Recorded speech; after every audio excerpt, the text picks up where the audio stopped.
Ya, maksudnya apa? Orang yang mencintai itu ada atau tidak ada yang dia cintai, dia tetap sibuk terus tentang yang dicintai, tentang kekasihnya tadi. Jadi, tapi kan kadang ada LDR Pak, misalnya yang jarak jauh itu. Iya sih, long distance kita hubungannya jarak jauh, tapi kadang-kadang justru dengan jauh itu pikiran kita malah sibuk terus tentang dia yang jauh. Sekarang sedang ngapain ya? Sekarang kesibukannya apa ya? Ini PPKM ini jangan-jangan dia sedang di rumah sendirian, atau dia jangan-jangan sakit, atau dia jangan-jangan kita sibuk terus tentang dia. Jadi meskipun mungkin wujudnya tidak ada, tapi pikiran kita sibuk terus tentang kekasih kita. Hadirnya kekasih di mana saja. Di banyak presentasi sering saya ilustrasikan kan, kalau orang jatuh cinta itu kemana saja, melihat apa saja, selalu dihubungkan dengan yang dia cintai.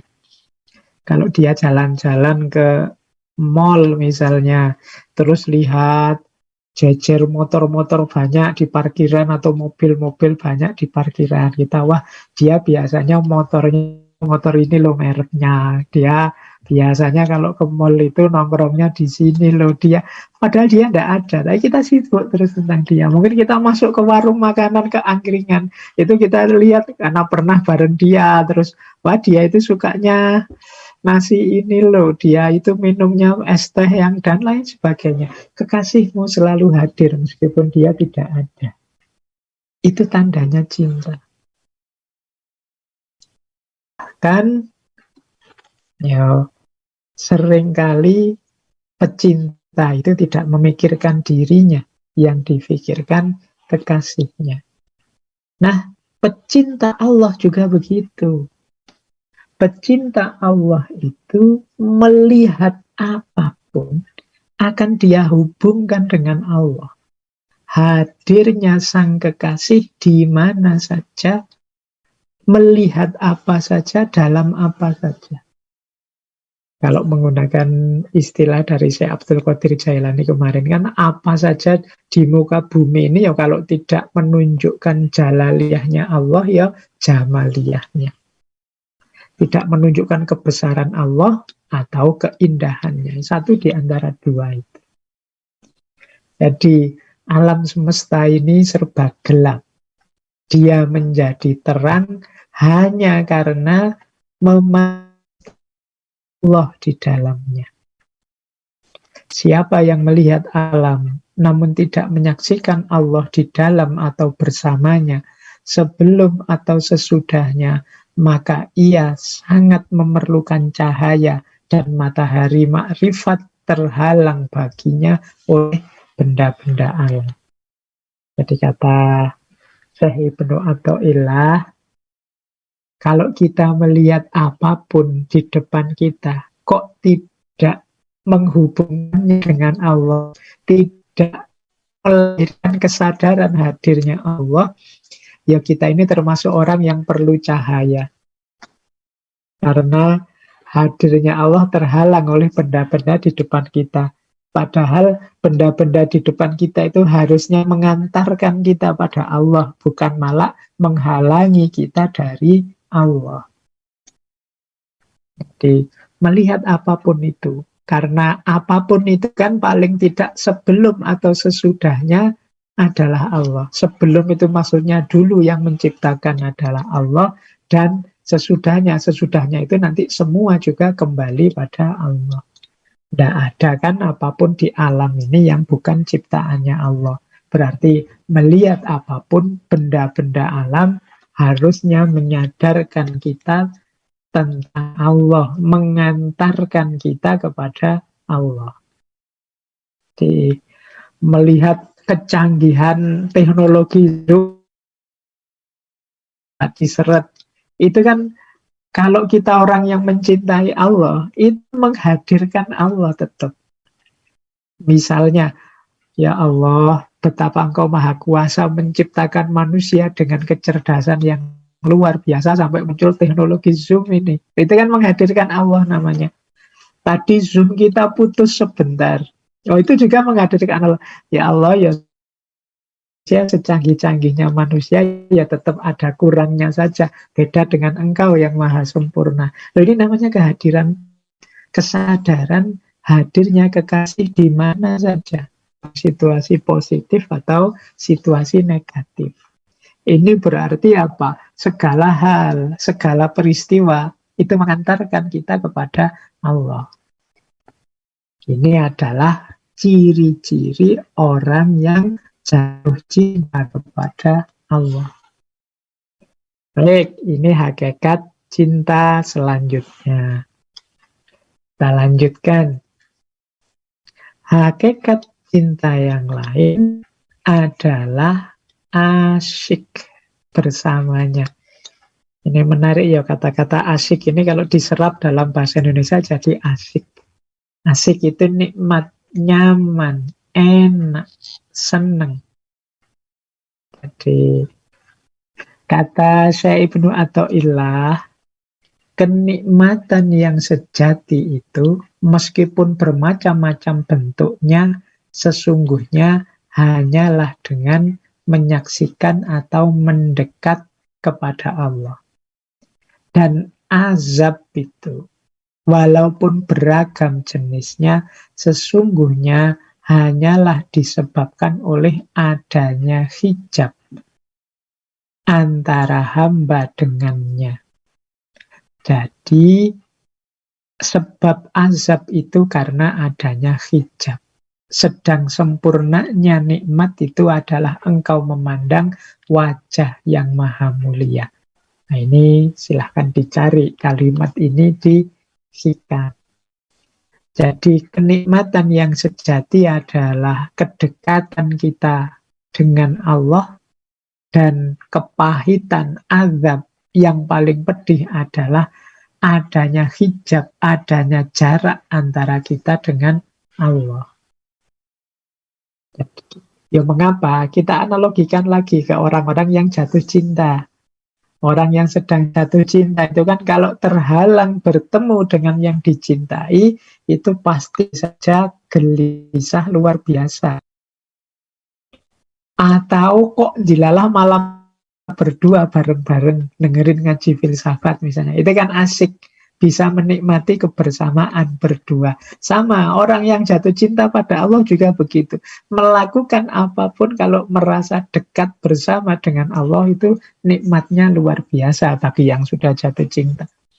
Tapi kalau terhalang, misalnya lupa atau lenyap kesadaran hadirnya Allah, ini kalau para sufi mereka gelisah luar biasa pasti. Pak, saya kok masih belum nyampe level itu, ya memang belum. Ini para aulia, para siddiqin yang mampu nyampe level ini. Kalau kita masih berjuang menuju ke sini, ya paling tidak malam hari ini kita dapat referensi. Di antara rumusnya takholak bi ahlakillah tadi kan, cinta ilahiyah itu bisa kita manifestasikan dalam hidup kita di muka bumi ini sebagai orang yang penuh cinta. Melanjutkan karakter Rahman Rahimnya Allah. Nah, jadi hakikat mahabbah, hakikat cinta pada Allah antara lain adalah asyik bersamanya. Kalau sedang sadar bersama Allah itu senang, bahagia, gembira. Kalau hati masih merasa risau dan sedih, itu karena masih ada yang menghalangi pandangan batin kita terhadap Allah. Teman-teman boleh menengok ke hatinya masing-masing, ke kedalaman diri masing-masing. Coba ditanya, hari ini teman-teman gelisah apa? Hari ini teman-teman risau tentang apa? Ada jawaban yang dalam. Versinya Syekh Ibnu Athaillah, kalau masih ada risau dan sedih dalam diri kita, kemungkinan Allah tidak hadir sepenuhnya dalam hidup kita, masih ada yang menghalangi pandangan batin kita di hadapan Allah. mungkin terhalang oleh ambisi duniawi, mungkin terhalang oleh hasrat-hasrat keterikatan dengan yang selain Allah. Ini mudah menimbulkan orang risau dan sedih. Tapi kalau orang sepenuhnya sadar, sepenuhnya dekat dengan Allah, itu biasanya mengalami apapun, ditimpa apapun, tidak ada yang membuat dia risau dan sedih. Asal tidak kehilangan Allah. Ini kan pernah saya jelaskan ketika Rasulullah munajat di Taif itu kan. Rasulullah itu ya dilempari batu di Taif itu waktu dakwah, ditabur pasir, dikejar-kejar, diteriaki orang gila. Tapi Rasulullah begitu istirahat di salah sebuah kebun kurma, kemudian munajat, ya Allah, kesulitan, sakit, dan lain sebagainya yang aku rasakan ini aku tidak masalah. Asal engkau tidak murka padaku. Jadi, ya Allah, aku mengalami sepahit ini, tidak apa-apa. Asal engkau ridho padaku, asal engkau tidak marah padaku. In lam takun ghadiban alayya fala ubali. Asal engkau tidak murka padaku, ya Allah, aku tidak peduli. Nah, ini jiwa yang penuh cinta kepada Allah. Jadi, coba teman-teman ditengok ya kegalauan, keresahan hati. Ini yang ada dalam diri kita ini sebabnya apa sih? Kalau hal-hal yang duniawi, ya menurut saya tidak harus digalaukan atau disedihkan sedalam itu. Kita selesaikan ya, kita cari solusi ya, tapi tanpa harus mengeluh, risau, sedih. Asal kita tidak kehilangan Allah.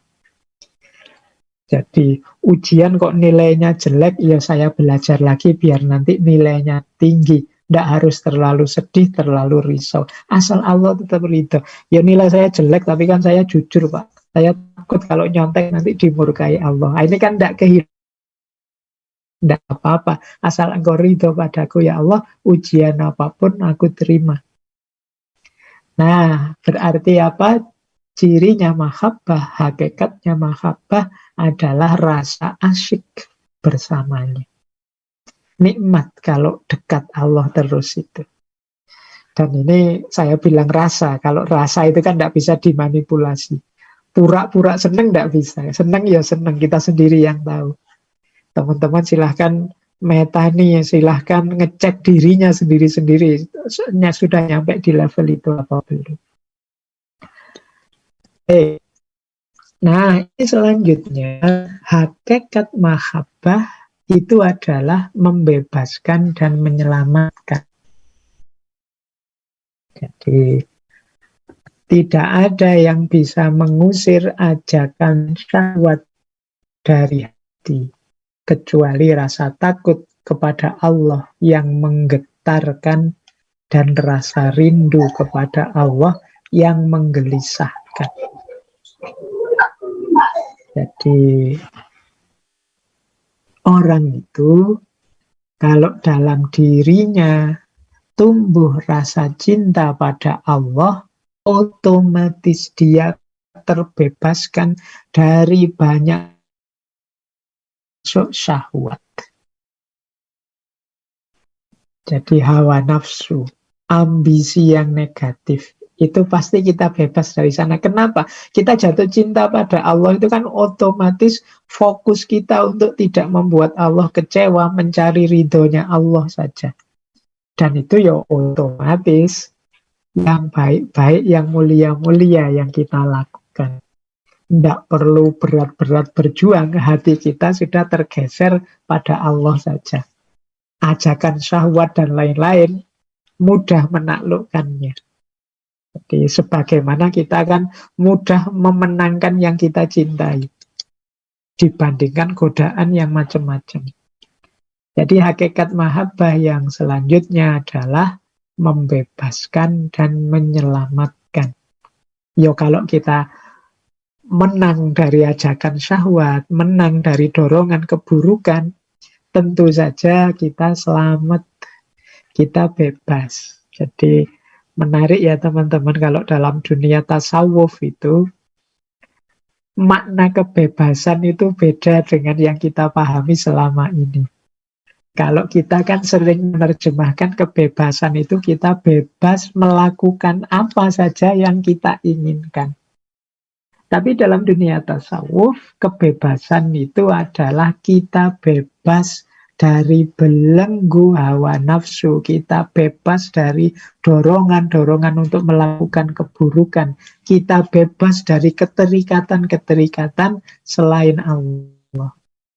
Makanya kebebasan itu kalau dalam dunia tasawuf itu makom yang tinggi. Kalau teman-teman belajar Ibnu Arabi misalnya, di situ dijelaskan ada makom namanya makom hurriyah. Hurriyah itu makom kebebasan. Ini makom yang tinggi. Kenapa? Kalau orang sudah nyampe makom hurriyah, dia ini bebas dari kejajahan hawa nafsunya. Dia bebas dari keterikatan-keterikatan di luar dirinya selain Allah. Kalau kita kan masih banyak terikat macam-macam hal. Tapi orang yang cinta pada Allah, otomatis dia bebas. Dan pasti juga selamat. Wong dia memang masuk ke ranah yang dekat dengan Allah.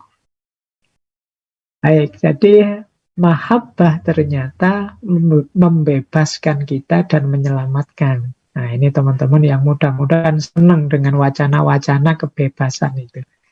Ternyata dalam dunia tasawuf itu kebebasan itu ditawarkan lewat jalur cinta, mahabbah. Padahal selama ini kan kita ngertinya kalau orang jatuh cinta itu jadi budaknya yang dia cintai atau mencintai. Ternyata cinta itu membebaskan, membuat orang terbebaskan dari egonya, dari hawa nafsunya. Baik, kita lanjutkan lagi biar dapat banyak malam hari ini. Nah, ada lagi hakikat mahabbah, yaitu hanya Allah yang tahu. Jadi saya bilang tadi ya, orang lain itu hanya bisa melihat gejala luar dari diri kita.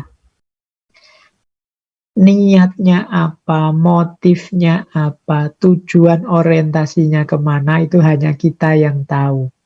Allah saja, termasuk mahabbah. Apakah ke masjid itu tanda-tanda seseorang sudah cinta pada Allah, ke masjid terus-menerus misalnya? Bisa iya, bisa tidak. Hanya Dia yang tahu dan Allah apa yang ada dalam hatinya. Ada kan ke masjid itu ya otomatis saja, mekanis saja, karena dorongan kewajiban.